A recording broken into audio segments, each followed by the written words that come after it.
ওর বাবা একসময় ওর বাবা গোপাল সামন্তর কাছ থেকে অনেক টাকা ধার নিয়েছিল। এখন সুদে আসলে সেই টাকা গিয়ে দাঁড়িয়েছে প্রায় 15 লাখ টাকার কাছাকাছি।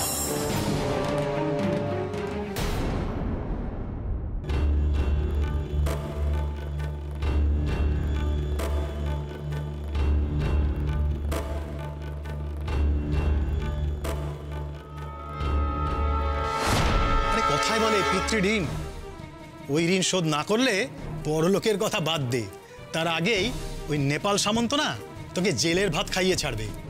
আরে ওকে তো আমি চিনি, থানা, পুলিশ, কোর্ট সব ওর একেবারে হাতের মুঠোয়। পারবো না, আমি পারবো না, আমি আমার পক্ষে কিছুতেই সম্ভব না, আমি পারবো না। কি হয়েছে ভূত? কি বলছো? কি সম্ভব না? 15 লাখ টাকা, 15 লাখ টাকা আমি কি করে দেবো? আমার পক্ষে সম্ভব নয়, আমি পারবো না। এই ভূত, কি বলছো? কিসের 15 লাখ টাকা? কাকে দিতে হবে? কি পারবে না তুমি বলো? তুমি তো বলছো যে কি হয়েছে? কাকে দিতে হবে? কে চেয়েছে 15 লাখ টাকা? না, কিছু না। কিছু না মানে? এই তো তুমি বলছো। কি বলছো? কি হয়েছে আমায় বলো। আমি কি করে জানবো কেন বলছিলাম?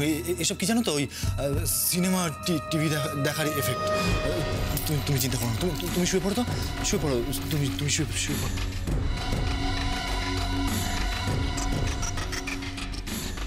সিনেমা টিভি এসব দেখার এফেক্ট?